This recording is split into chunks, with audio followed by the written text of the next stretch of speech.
Depuis des décennies, les femmes en Arabie Saoudite sont soumises à un système de tutelle masculine qui restreint leurs droits. Le combat pour le droit de conduire des femmes ne date pas d'hier, puisque ça fait des décennies en fait que les femmes saoudiennes se mobilisent. You know, if you play a puzzle and you have a lot of cubes, I think driving one of the final cubes.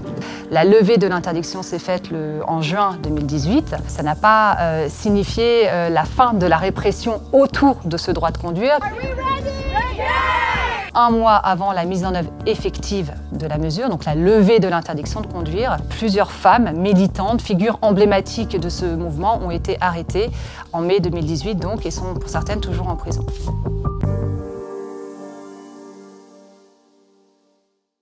Alors quand on est une femme en Arabie Saoudite, effectivement, on voit ses droits complètement bafoués, puisque depuis des décennies, les femmes sont soumises à un système de tutelle masculine instauré par la loi qui restreint leurs droits et qui les oblige par exemple à demander une autorisation à un homme pour voyager, pour travailler, pour étudier. Concrètement, elles sont dépendantes des hommes de leur famille pour plusieurs aspects de leur vie.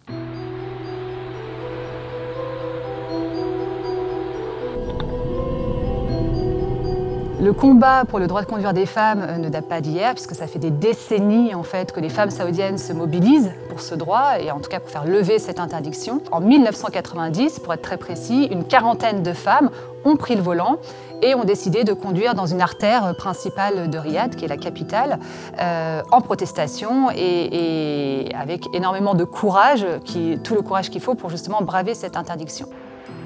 Dans les années 2000, on va dire, les modes de mobilisation ont évolué. Par exemple, en 2007, une pétition a été adressée au roi saoudien, justement pour la levée de l'interdiction faite aux femmes de conduire, ce qui n'avait jamais été fait jusque-là.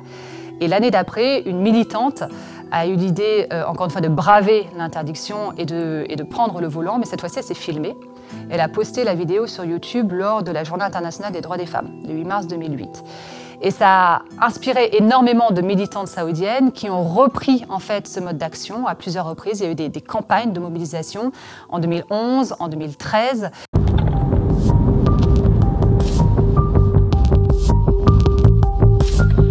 À chaque mobilisation des militantes saoudiennes pour défendre leurs droits, que ce soit le droit de conduire ou le droit de vote ou le droit de voyager, Amnesty était là en soutien pour soutenir évidemment ces demandes-là, mais aussi pour s'assurer que les personnes qui portent ces demandes ne rentrent pas dans le viseur des autorités, ne subissent pas à leur tour des abus, des violations des droits humains. Et donc Amnesty dénonçait la situation des femmes et en même temps concrètement soutenait à travers différents modes de mobilisation les femmes saoudiennes qui portaient ces luttes.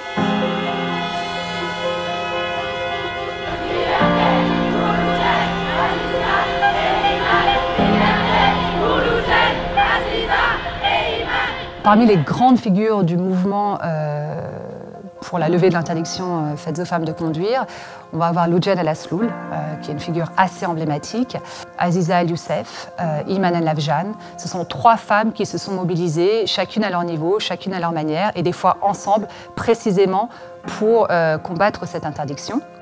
أهلين معكم لوجين الهذلول. أنا الآن في طريق الغويفات بحاول أقطع الحدود السعودية من هناك. قاعدة أسوق بسيارة ملكي وبرخصة إماراتية في محاولة لاستمرار حملة قيادة المرأة للسيارة ونشوف وش يصير. Ces trois femmes n'ont pas hésité à se filmer au volant ou à lancer des campagnes de signature justement pour demander la levée de l'interdiction. Elles n'ont pas aussi hésité à communiquer publiquement, ce qui les expose énormément, mais à communiquer dans des médias, y compris occidentaux, à communiquer sur les réseaux sociaux. Et elles en ont payé un prix assez lourd, puisque ces trois femmes, donc figures emblématiques, ont à plusieurs reprises été arrêtées. Si deux d'entre elles, Iman El Nafjan et Aziza El Youssef, ont été libérées, après 10 mois quand même de détention arbitraire, Loujain El Asloul, elle, est toujours en prison. Loujain has been tortured in a secret facility, and the kind of tortures that she was facing is, electrocutions, beating, whipping, waterboarding. Also, she had faced bad treatment and sexual harassment. La famille de Loujain nous a indiqué effectivement que les autorités saoudiennes avaient proposé à Loujain la libération en échange d'un témoignage filmé de sa part qui nierait toutes les accusations d'abus, violence, mauvais traitement, y compris agression sexuelle, qu'elle aurait subies en prison. Lou Diane a refusé d'enregistrer effectivement cette vidéo, tout simplement parce qu'elle a subi toutes ces violences et qu'elle ne veut pas revenir dessus. Et donc aujourd'hui, elle est toujours en prison. Ça nécessite quand même une certaine dose de courage pour pouvoir assumer tout ça. Ça envoie aussi un signal très fort vis-à-vis des autorités qui ne peuvent pas simplement acheter une image et redorer leur blason à coups de vidéos tout à fait fabriquées. Are we ready? Yeah! Alors, Amnesty reconnaît que récemment, ces dernières années, il y a eu de fortes avancées en matière de droits humains en Arabie Saoudite. Les femmes ont pu voter pour la première fois et se présenter à des élections en 2015.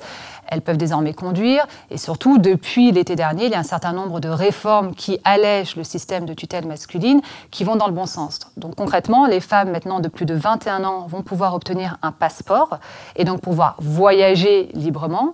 Elles vont également pouvoir faire beaucoup de démarches administratives qu'elles ne pouvaient pas faire avant, comme enregistrer un mariage, une naissance, obtenir l'autorité parentale, obtenir des documents d'état civil. Ça va considérablement les aider dans tous les aspects de la vie quotidienne.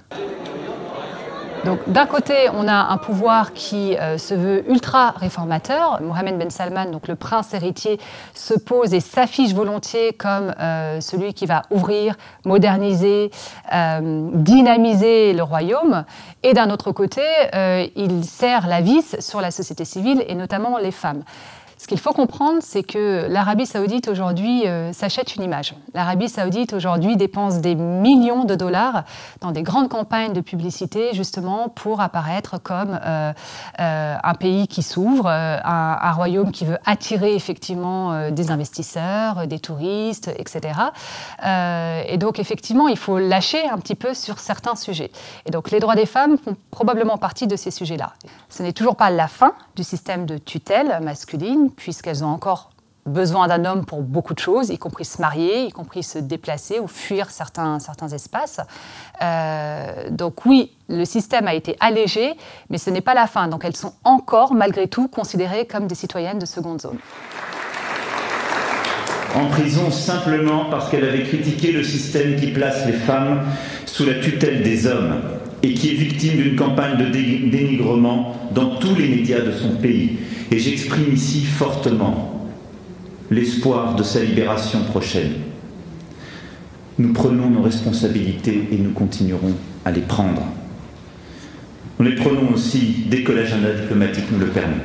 Alors, la France est un allié stratégique de l'Arabie Saoudite, donc effectivement la France peut et doit faire quelque chose sur la situation de Lou Diane et des femmes défenseurs en Arabie Saoudite.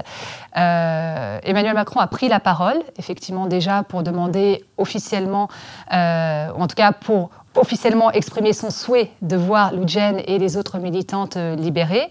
C'est bien. C'est pas suffisant. Amnesty International est en contact avec les autorités françaises, notamment le ministère des Affaires étrangères. Effectivement, nous demandons à la France de pouvoir se positionner fermement, publiquement sur la situation des femmes en Arabie Saoudite et notamment des militantes arbitrairement emprisonnées.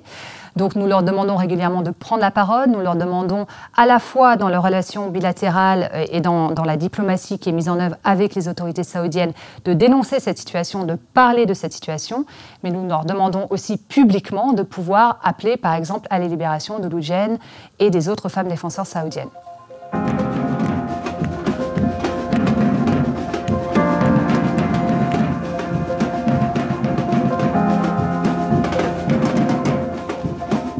Il y a beaucoup de possibilités d'action pour se mobiliser. Très concrètement, la première chose à faire peut-être, c'est d'aller s'informer sur la situation de Lou Diane, sur la situation des femmes en Arabie Saoudite. La famille de Lou Diane, on l'a dit, est très présente sur les réseaux sociaux, donc on peut suivre les comptes Twitter des frères et sœurs de Lou Diane. If you believe in Lou Diane's cause is just, tweet about her, talk about her, and share her story and her colleague's story as well. And help us free Lou Diane.